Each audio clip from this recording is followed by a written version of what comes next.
writer. So I don't have any poetry books up here because I tend to write what I feel like writing. It doesn't matter. And so I consider myself more of a storyteller. So my poems tend to tell stories. And all these are about cats because we have 3.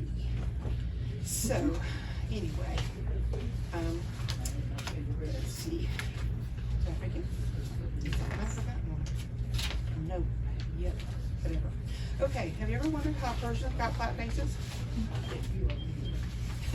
Persians. How Persian cats got flat faces. Okay. There once was a king in the land of Persia who was known for his beautiful cats. But to see these lovely legendary creatures, one paid an outrageous tax. People came from miles around and paid the outrageous fee. No, you couldn't take one home, but they were there for all to see.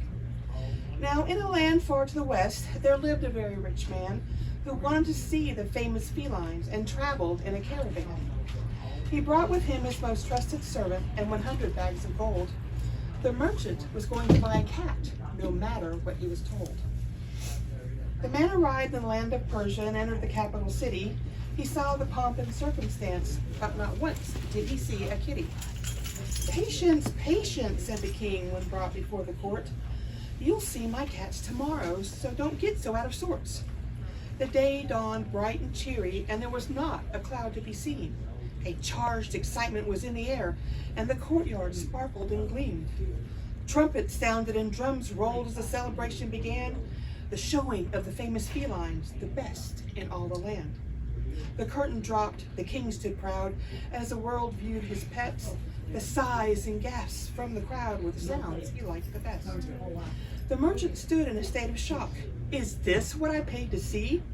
These cats look just like mine, and for that I paid that fee? The king stuttered and bluttered about, knowing he had been caught. Passing off ordinary cats, unique these cats were not. The pedestals where the cats sat pretty were toppled one by one. No one knew until it was over what damage had been done. Everyone gasped and turned in awe when they saw each poor Persian cat's.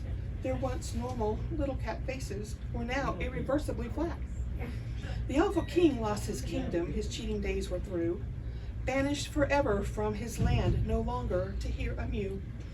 Persians are unique little cats, loved even after the fall, but now having a flat little face makes it hard to stand cat tall.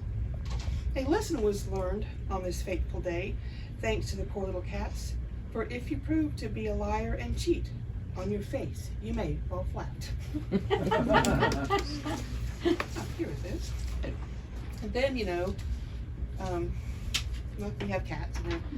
Stacy has a cat. But this one is about the Manx cat. They don't have any tails, right? So, the Manx cat has no tail. This makes him sad to no avail. But the Manx will prevail as he hits the long, hard trail.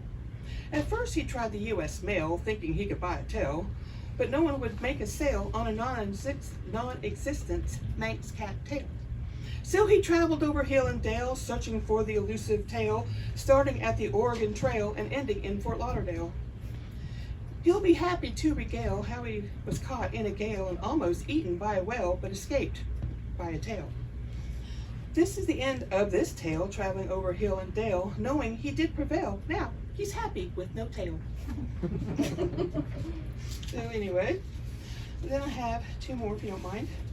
Okay, we have a cat named OC, and he was originally Oatmeal Kitty when we adopted him, but my husband didn't want him to be Oatmeal Cookie, so he's named OC, so he's a original cat.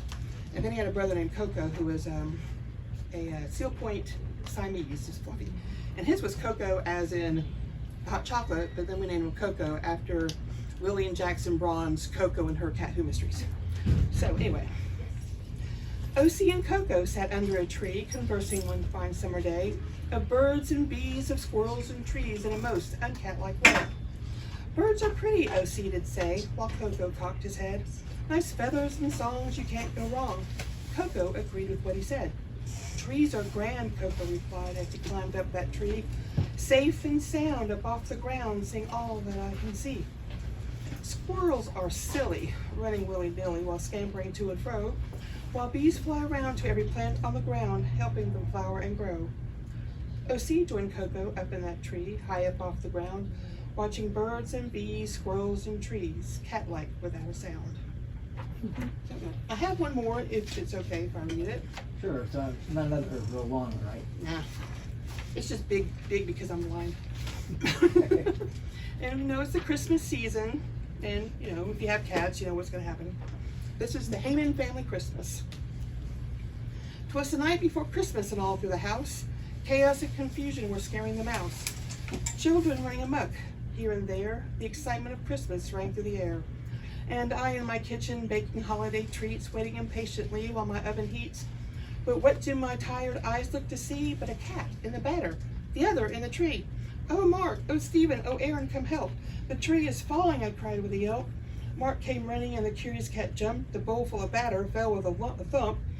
The kids really tried, but they were a little too late. As the tree tumbled over, a mess it did make. Batter and garland were strewn everywhere, and the two cats were hiding, God only knows where. The oven beeped as we stood in shock. Batter was everywhere, covering every spot. A giggle, a snort, and a loud guffaw grated on my nerves, which were already raw. Chaos and confusion were all I could see, and my family was laughing and shouting with glee. The cookies were ruined, and the house was a mess. The tree had fallen, the cats won't confess. My children hugged me. It'll be okay. Isn't no biggie the thing that you say? The tree went up, and we cleaned the mess. Love and laughter helped me distress. Chaos and confusion wouldn't bring us down. The spirit of Christmas is all around. Don't let stressness get in the way of having a wonderful Christmas day.